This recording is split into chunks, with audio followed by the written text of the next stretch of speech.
Back in 2016, I filmed a video all about my collector books and a brief overview of them, which ones I recommended, which ones I used all the time, and which ones I felt weren't really practical or didn't have a lot of information. And I also have all of my books pictured on my Flickr in my collector books album. So I have like pictures of some of the pages and also more in-depth reviews of each of the book. So if you want to see that, I really recommend checking out my Flickr albums. You don't need a Flickr to view my photos. Basically, since 2016, I have of course acquired more books in my little library. This video is only going to cover the books that I've gotten since the 2016 installment. So I will link the 2016 video in the description and I'll put it in the iCards if you're interested in watching like part 1. That video honestly has the books that I use all the time. And these books are kind of more random ones, or they're of categories of dolls that I've gotten into since that video. So you're not going to see like a lot of comprehensive guides of Barbie or anything here, so check out the first part if you want to watch it in video form, or just like I said, check out my albums on Flickr. So these first two books were actually given to me in the Mountains of Monsters lot last year in 2023. They're on kind of like different doll types, not just one brand. So this one is the revised edition of Glamour Dolls of the 1950s and 60s. It's co-authored by sisters, which is really cool.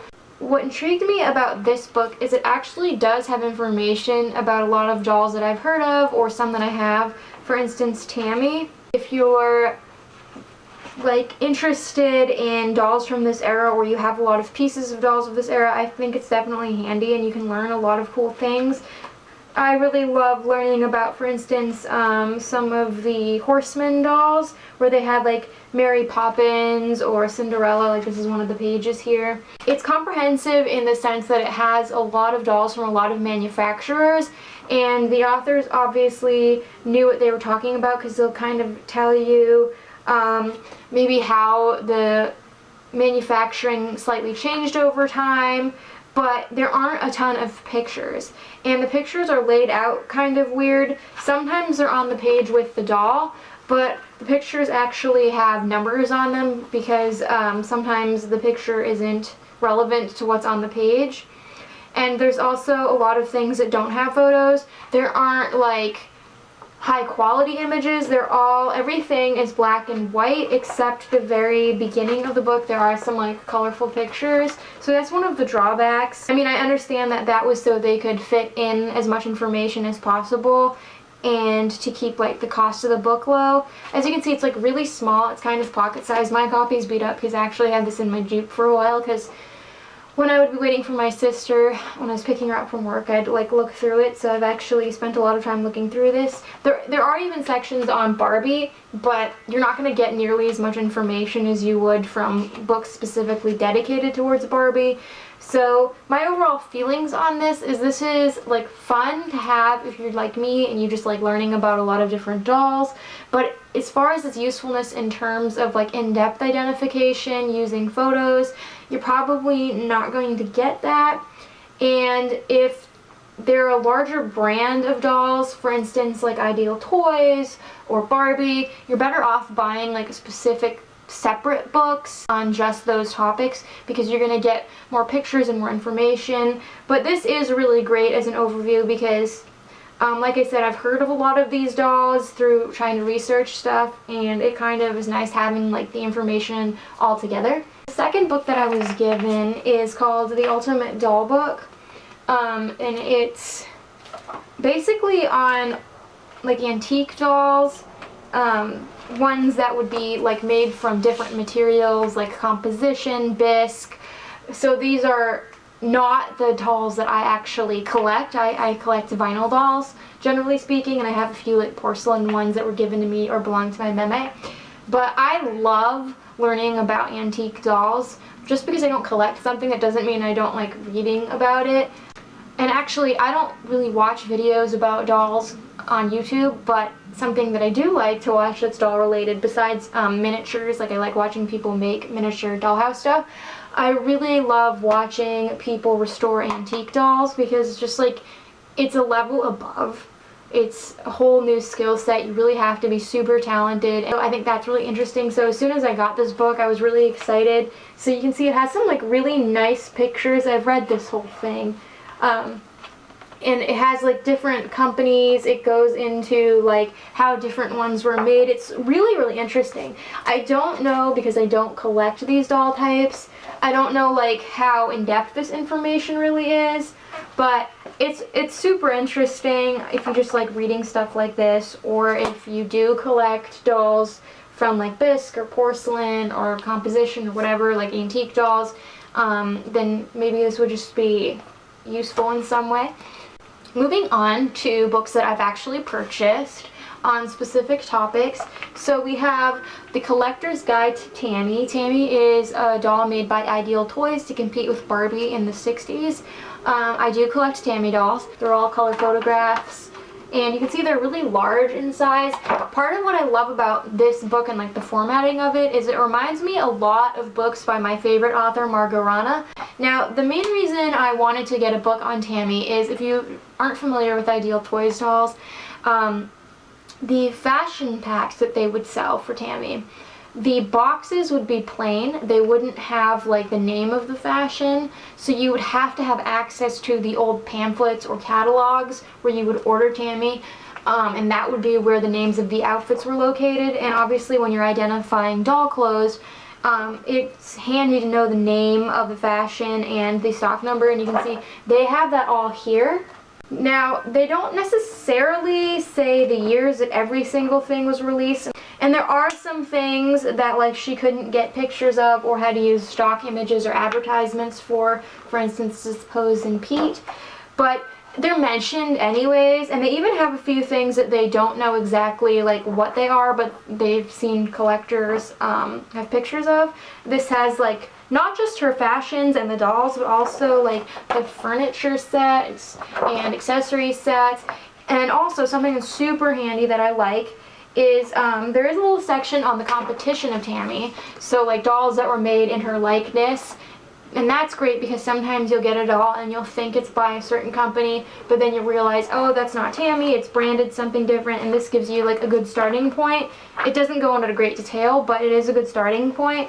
And then there are some other Ideal Toys dolls in here that use Tammy's molds or look very similar, so that's super, super handy. I really recommend this book. I don't remember what I paid for it. I got it off eBay.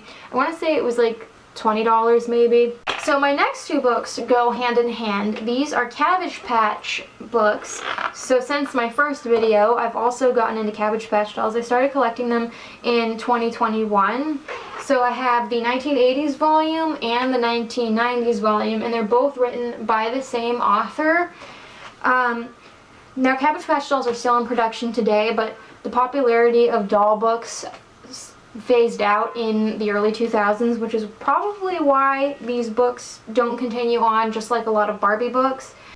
When I was collecting Cabbage Patch dolls in the beginning, I really didn't have a lot of knowledge of like how the brand worked. I wasn't sure like how they were marketed, if the dolls all came with certain names, if they all came in certain outfits. Come to find out, they're all randomized, and this book did explain that really well. And it also went into a lot of detail about like the different like types of dolls that came out in certain years. So like when the company Coleco, for instance, would have introduced certain head molds or maybe certain combinations, which is handy. And it does have like all color photographs here, and this is organized kind of strangely. It's in chronological order, but then some of the dolls are subdivided by like if they're corn silk Cabbage Patch dolls, or which are the ones with rooted hair, or if they were from certain series. It's a little interesting, or like the popcorn girls as they call them, who have a certain type of curly hair. But these weren't like marketed as popcorn girls, so they're really just like your basic Cabbage Patches but with like a new hairdo. So that's kind of confusing as somebody who didn't like know anything. I also feel like the soft sculpture section didn't really go into good detail. I was very confused about how soft sculptures were made. I wasn't sure because I had found Baby Otis. I didn't realize that there were some editions where they would be the same doll in the same outfit and it would be like a character that you could buy specially, but that most soft sculptures are randomized just like the manufactured ones. So yeah, I do feel like if you're brand new and you don't really understand how the line worked, this doesn't answer all of those questions, and it also doesn't go into a lot of detail on the outfits, which was kind of frustrating. There are websites that are really good for that though, like Hillary's Cabbage Patch Closet or Wardrobe, something like that is really handy for more info on the clothes. I feel like this book really focuses more so on like what's rare, which I don't care about, and I feel like that can be subjective. A lot of people mix up rare and desirable. Some of the pictures aren't the best quality. You can tell like which dolls were favored because they have more coverage, and sometimes there's like random things in the pictures that like have nothing to do with Cabbage Patch dolls, which is kind of odd for a doll guide that's like set up this way. And likewise, a lot of the dolls are dressed in the wrong outfit, which is not the most helpful. So I feel like maybe if there were less pictures of the dolls, more explanation of the outfits, that would have been good. They have like sections on birth certificates and what those looked like and certain packaging styles, which is interesting. And then the 90s book is basically in the same vein as this one with all of the same drawbacks. However, this one covers the 90s dolls that were made by different manufacturers, and it's broken up by manufacturer, which is handy. And it has a whole head mold guide. You can see there's like a head mold guide, but that can be handy because not all head molds are marked. How I feel about these books is, as somebody who loves Cabbage Patch dolls, they're fun to flip through, and I have used them, and they do have useful information. However, the organization is abysmal. There's not a lot of consistency in them. Like, I kind of ripped apart these books on my reviews on Flickr just because as somebody who like sets up my own doll guide and has read a lot of doll books and has used a lot of websites, I guess you could say the user friendliness of the books are really important to me, and I just feel like there's a lot of drawbacks here. But if you're into Cabbage Patch dolls, these are a really great starting point, and I got these both off of eBay. I don't remember how much I paid, probably around $20. They were a little bit more expensive. And then I have two American Girl books. I wouldn't say that these are like guides on American Girl by any means. These are more just like fun picture books, but I had thought that these looked really interesting when I first heard about them. I got them both on Amazon through like a used bookseller. They were super cheap. We have the Ultimate Visual Guide to American Girls, and we have the Character Encyclopedia. I think I got them both for like less than $5 a piece because they were used, and you can see this one is really beat up. So we'll start with the Character Encyclopedia. This book is nothing but a glorified picture book. Like, it contributes nothing useful if you're a collector. It's literally just like a picture of the character and then a few pieces from her collection that they'll talk about. Then there's a section on pets that's run the same way, and then there's like Amazing Places, which are play sets of theirs, and Girls on the Go, which would be things like their bikes or their carriages. It's not comprehensive though, it's just like random things. Like Joss's surfboard is included in the like vehicle section, which is weird because doesn't Joss have like a bus? It's kind of strange. It doesn't say anything about like when the dolls were out or when they were retired. And then there's these like random catalogs at the back here where they have like a bunch of little pictures, but these aren't all the American Girl pets made. And it doesn't cover anything truly me related. This is all just like Girl of the Year or historical dolls, because those are the characters, ergo Character Encyclopedia. I mean, it's fun to flip through, but these are all just pictures from catalogs, stock images that they would have used on the website. It's like cute, but unless you just want something nice to flip through or you want to take it apart to use the pictures, I really don't think this is useful. It's like my Barbie What a Doll book by Laura Jacobs I showed in my first part. It's just, I mean, at least this has some text to go with the pictures, but it's basically like that. Although my Laura Jacobs book I did use to make a doll backdrop a few years ago, so that's what ended up happening with that. Now, the Ultimate Visual Guide to American Girl. This isn't comprehensive again, like it's not like using the American Girl wiki pages or AG Playthings websites. It's definitely not anything like that. However, this book is super interesting if you're like really into American Girl and you like learning about the history of American Girl. And I mean, I'm sure you can read a lot of this stuff online, but this has some really cool pictures of like when they were designing the dolls and like some of Pleasant Rowland's original sketches when she was coming up with the idea of the line, and sort of like what inspired the brand, what the original goal was. It has pictures of like the original warehouse. There's a whole section here on how they designed Kaya, which was really interesting. I actually remember they had a similar spread to this in one of the catalogs when she first came out. It's really cool. And then it organizes, it has like a timeline too, so it'll tell you like when Pleasant Company was bought out by Mattel, which this is great because there's a lot of misinformation on basic facts like that in the American Girl universe. Like a lot of people think that like there are such a thing as Pleasant Company, Kaya, and Kit dolls. Nope, Pleasant Company was bought out by Mattel in 1998. So yeah, the timeline's really handy for basic things like that people get confused all the time on. They actually have like a timeline on their website too.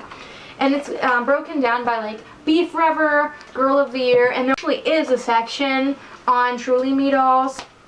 Yeah, the character pages, again, it's not like every single thing in their collection. It's sort of like an overview, maybe what inspired the design, like a little fun fact about it, which is cute. So it's really fun to flip through.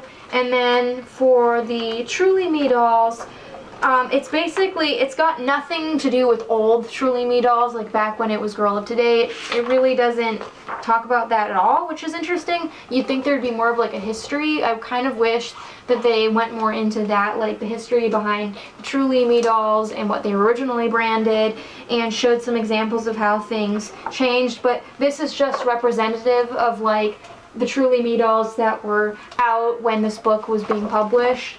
There aren't any Bitty Babies, there aren't any Welly Wishers, there's no mention of other like American Girl brand products like Hopscotch Hill or Angelina Ballerina. It's all just like the 18-inch dolls. But I really love this book. I think it's one of my favorites just to flip through for fun. It's very similar to a lot of Barbie books I have in my collection. So I recommend this if you are into American Girl like that, and it's really nice quality. And my last two books are Barbie. So this one is the Barbie Dolls Exclusives book by J. Michael Agostiniak. This is the 3rd edition. So I have the first 2 editions in part 1. Now, I had originally wanted to get all 3 books because it said in the descriptions of all 3 that you needed all 3 to get all the information, which, as far as I can see, is a lie. I don't think any dolls were omitted from this book that were in the other 2 parts. I haven't literally sat there and checked them all off, but you can literally find the same photos and descriptions in all 3 books. I think I have pictures of that on my Flickr so you can see. Ideally, if you're going to buy one, get the newest if you collect dolls like up until 2004. I use this book, and the other 2 actually, all the time, because when it says exclusives, this isn't just like collector's dolls. This would be like grocery store Barbies, certain ones like produced for just Walmart or just Target, so very plain line dolls. I have used this to identify so many dolls, not just for myself, but when people ask me to identify things, they're in here. And because like your regular standard Barbie identification guide that was comprehensive, most of them stopped being in publication in like the 90s. The fact that this goes up to 2004 is super helpful, especially if you're a secondhand collector. It has a lot of cool information about them. It has fashion packs and play sets too. I really recommend this book. This one costs a little bit more than the other 2 releases for some reason. I've had this a long time. And J. Michael Agostiniak is he was definitely one of the most knowledgeable collectors out there and wrote some of the best books. And then speaking of him, my last book that I'm going to show is also by J. Michael Agostiniak. This is Barbie Dolls Around the World. This is a book on foreign dolls, so he was based in the United States, so these would be dolls that were produced for countries outside of the United States. And it ranges from like places that are similar to the United States that might have similar releases like the United Kingdom to ones like India or the Philippines or Japan, where their versions of Barbie might look entirely different. Now, this isn't comprehensive. This is not going to have like every doll that was produced in Japan or every doll that was produced in India. However, I mean, it gives you a really good starting point, and this has actually helped me because I do once in a while find dolls from like out of the country at the flea market. I have a few Barbies from India, and they were only sold in India. They just somehow found their way here. It's really interesting. Like, you can see like the different versions of Kelly. I love this book. It does go by release date, not box date, so if you're a box date person like me, that can be a little bit annoying. He always goes by release date. There's definitely not a lot written about each doll, but there are a ton of pictures. They're full color photographs. They're organized by country, which makes it really easy. And I've used this book for my own research, but mainly actually when I'm helping other people, because I have a lot of people who aren't in the US who talk to me about dolls and ask for help, and so this has been helpful. Honestly, that's one of the reasons why I bought it, and just because I was curious. So this is handy. I mean, it's probably not something that like you're regularly going to reach for if you are from the United States and like you're using your books to identify dolls, but if you are someone where you just like to learn about the different releases of Barbie, or you're someone where you specifically collect like international versions of dolls, then this would be something that maybe you would get a lot of use for. And I think I got this off eBay. I think it was around $20 to $30. So I hope that you enjoyed this video and that it could be helpful. Like I said at the start, I will have the first installment that features the majority of my books in the description and in the iCards. And all of these books, for the most part, like I don't have pictures of this one on my Flickr at this time, or this one, but all of like the Barbie, Tammy, Cabbage Patch, all of those are well documented on my Flickr if you want to read more in-depth reviews and see better close-ups of the pages. And until next time, love your dolls, love yourself, and love your life.